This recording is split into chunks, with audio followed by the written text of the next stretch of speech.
라고 하면 신천지다 아니다를 분별할 수 있다고 하는 건 뭐 정말인가요? 신천지를 먼저 공격하는, 그래서 사회적으로 고립시키는 방안도 인생에서 가장 빛나야 할 기준.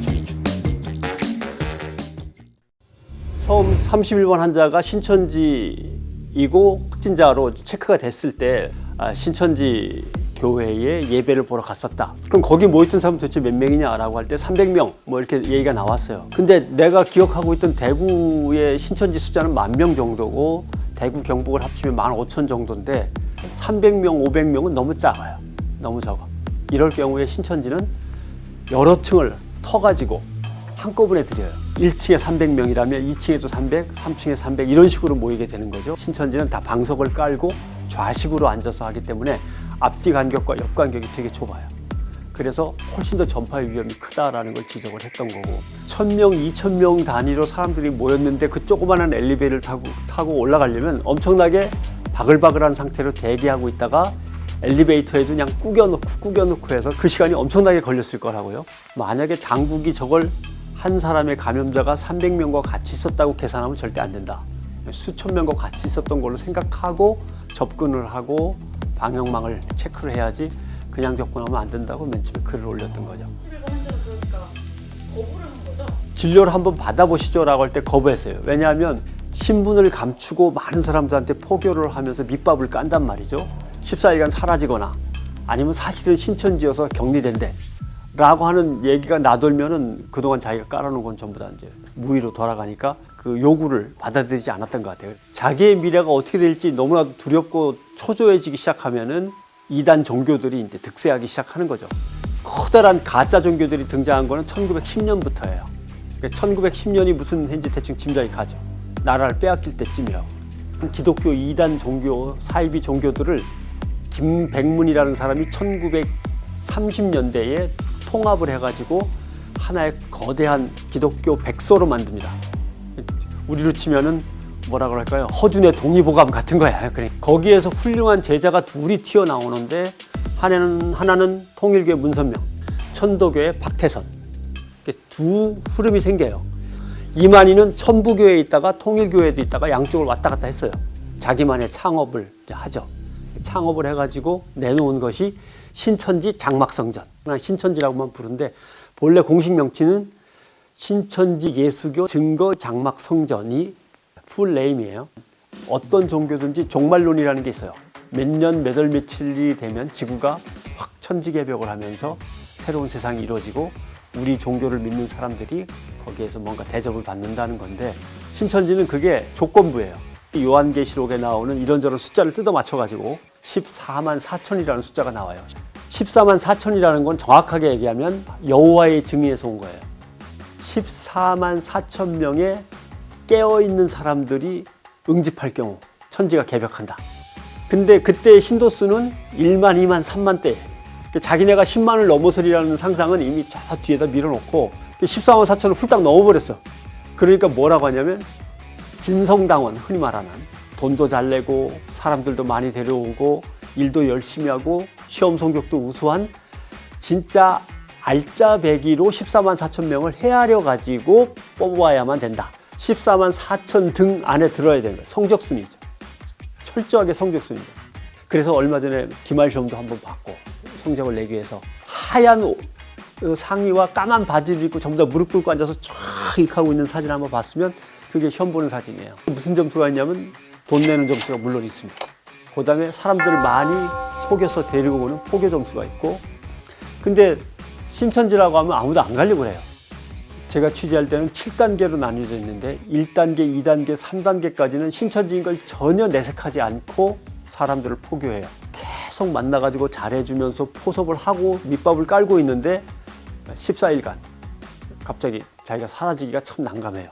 그 다음에 어떤 케이스가 있냐면 공무원들, 공직자들은 저 신천지거든요 라고 하는 순간 사교 집단에 끌려 들어가서 공무원이 저러면 안 되는데 라고 하는 질책도 당할 수 있고 해서 공무원들을 숨길 수밖에 없어요. 셀럽으로 올라가려고 하는 사람들, 이런 사람들은 자기가 신천지에 몸담았다는 걸 죽어도 얘기를 못하는 거죠. 신천지는 자기네가 자기 이름으로는 뭔가 외부에 큰 프로젝트를 할 수 없으니까 주변에 엄청나게 많은 기관들을 만들어요. 예를 들면 HWPL, IPYG, IWPG, UNPO 대개 P자가 들어가는 걸로 봐. 이게 다 피스, 평화예요. 최고의 국제적인 평화운동 단체인 것처럼 행세를 한단 말이죠. 그렇게 해서 이미 전 세계를 속여오고 있었어요. 이런 것들이 다 들통나게 돼서 신천지로서는 명단 밝히는 게 지금 되게 힘든 상황이죠. 근데 중간에 교리를 갑자기 바꾸는 걸 변계라고 합니다. 신천지 용어로. 또 하나의 변계는 이만희는 죽지 않는다. 이만희가 곧 성령이다. 하나님이 보낸 사자다. 이렇게 연천에 얘기를 하다가 이만희가 늙는 모습이 사람들 눈에 자꾸 띄니까 요새는 뭐라고 했냐면 너무 힘드셔서 세상의 평화를 위해 일하시는 게 너무 힘드셔서 하나님이 좀 휴식을 주시려고 데려갈 수도 있다. 요새 교리 변계는 그렇게 이루어져 있죠.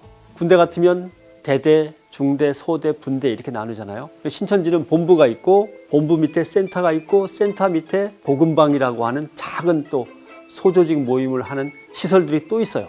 복음방에 드나드는 사람은 자기가 신천지인지도 모르고 드나드는 사람들도 꽤 돼요. 그래서 명단을 제출하라고 할 때 이 사람들의 명단까지 제출을 해야 될까라고 하는 게 신천지의 고민인 거죠. 자가격리 조치를 한다고 할 때 문제는 집에서 가출해 나왔는데 그럼 나더러 자가격리를 하라면 내가 어디 가서 해야 되느냐의 문제. 전체 신천지 대학생으로 치면은 그건 10만 명이 넘어가는 거고 이런 친구들은 집에다가는 학교 간다고 그러고 등록금 다 받아가지고 나왔는데 사실은 신천지에 가 있는 거고 들키면은 집에서 도망 나오라 그러니까 가출한 사람들이 지금 한 수만 명 잡는 거죠. 이 사람들은 매일 알바를 해야만 생계를 유지할 수 있는데 14일간 자가격리를 지시하면은 도대체 내가 뭘 먹고 살면서 버티라는 얘기냐. 고시텔 방 하나를 빌려가지고 교대로 들어가 자기도 하고 씻기도 하고 하면서 단체로 기거하는 경우가 많은데 자가격리해라고 하면은 어디가 자가가 되는지도 진짜 난감하거든요.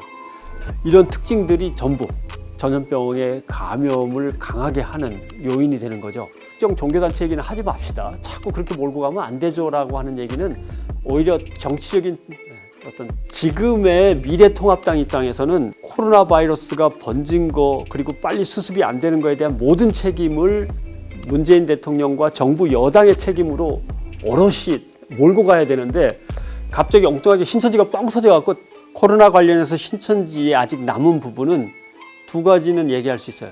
첫째는 학생, 두 번째는 군인. 신천지가 대학생 위주로 이루어졌기 때문에 이제 개강이 다가오고 있어서 코로나 바이러스가 번지면 어떡하나라고 하는 걱정이 제일 크고 그다음에 군인들은 선임 병사가 병사들을 향해서 막 강압적으로 하는 것들이 많아서 그런 것들이 앞으로 코로나를 막는 데 있어서 정부 당국이 또 신경을 써야 될 부분이죠.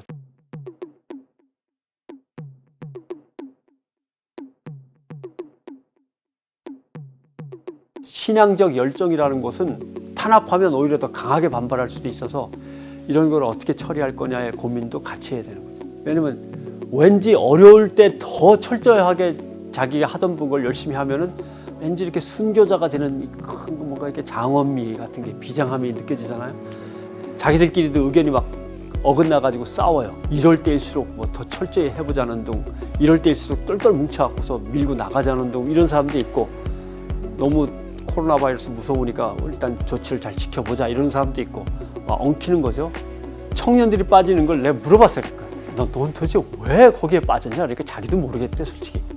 다만 지금 기억나는 거는 드디어 내 인생을 올인할 뭔가를 드디어 발견했구나. 그동안 너무 좌절만 하고 루저가 돼 있어서 대학 가보니 이제 또 뭐 취업을 하라 그러는데 이것도 자신도 없고 이 상황에서 모든 것을 한꺼번에 딜리트 시키면서 리셋되는 거예요.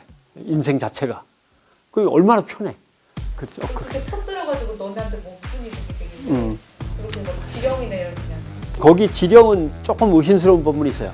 일단 신천지에서는 지령이란 말을 잘 안 써요. 지침이라고만 쓰고. 그 다음에 신천지의 공식적인 채널에서 카카오톡은 제외예요. 카카오톡을 쓰면은 징계야, 징계.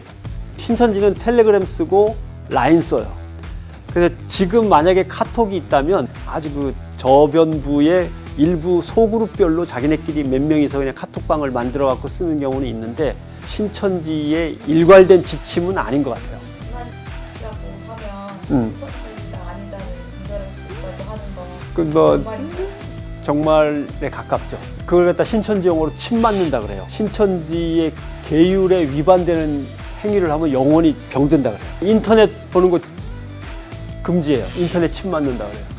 그 다음에 일반 교회에 가서 예배 보면 교회 침 맞는다 그래요. 그러니까 일반 교회 갔다가 작업상 할 수 없이 갔다 온 다음에는 회개 기도하고 신천지 예배를 봐야 그게 씻어진다 그러는 거죠. 기독교와 신천지의 차이도 약간 그 기반은 다 기독교가 닦아놓은 기반하고 비슷해요.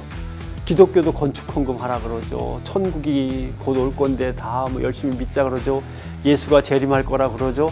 다만 신천지는 여기다가 예수가 재림하는데 시간이 좀 걸리기 때문에 중간에 하나를 더요. 예수 전, 예수 후면 되는데 거기다가 자기네 교주를 끼워 넣는 시대 구분.